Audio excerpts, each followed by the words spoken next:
اسلاف میں تو ایسے گزرے، انسان تو انسان، وہ لوگ تو جانوروں پر بھی ایثار کرتے تھے۔ امام غزالی رحمہ اللہ کی کتاب احیاء علوم الدین، اس میں انہوں نے ایک واقعہ ذکر کیا۔ حضرت عبداللہ بن جعفر ایک دفعہ ایک باغ سے گزر رہے تھے، تو انہوں نے دیکھا باغ کے اندر جو غلام کام کر رہا ہے تو وہ کھیتی باڑی باغ کے اندر کرتا تھا، باغ کی دیکھ بھال کرتا تھا، درختوں کو پانی دیتا تھا۔ تو عبداللہ ابن جعفر ایک درخت کے نیچے بیٹھے تھوڑی دیر آرام کر رہے تھے، اتنے میں دیکھا کہ ایک کتا باغ میں آیا، تو اس غلام نے جو اس کے پاس اپنا توشہ تھا کھانے پینے کا سامان، اس نے اسے کھولا اور اس میں سے ایک روٹی نکالی، کتے کے سامنے ڈال دی۔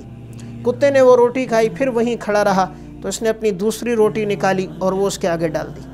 پھر وہ وہیں کھڑا رہا تو اپنی تیسری روٹی نکالی، وہ ڈال دی۔ کتے نے تینوں روٹیاں کھائیں اور پھر چلا گیا۔ عبداللہ بن جعفر اس کے پاس آئے اور اس سے پوچھا کہ تمہارے پاس کتنی روٹیاں ہوتی ہیں؟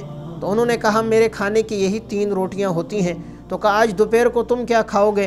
کہا بس میں نے کتے کو کھلا دیا، آج میں بھوکا رہوں گا۔ تو انہوں نے کہا تم نے سب اس کو کھلا دی؟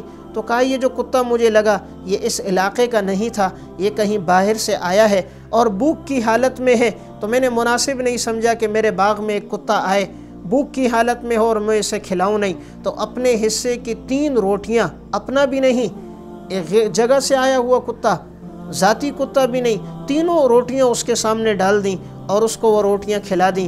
عبداللہ بن جعفر کہتے ہیں، اپنے آپ کو مخاطب کر کے کہا کہ لوگ کہتے ہیں عبداللہ سخی ہے، عبداللہ میں سخاوت ہے، میں کہتا ہوں اگر سخی کوئی ہے، ایثار کا جذبہ کسی میں ہے، تو اس غلام میں جذبہ ہے کہ اس نے کتے کو 3 روٹیاں کھلا دیں۔ اس عمل سے متاثر ہوئے اور کہا مجھے بتاؤ تمہارا آقا کون ہے، میں تمہیں خریدتا ہوں۔ ان کے آقا کو قیمت ادا کی اور اس غلام کو خرید کر آزاد کر دیا، اور وہ جو باغ تھا اس باغ کو بھی خریدا اور وہ باغ اس غلام کو ہدیہ دے دیا۔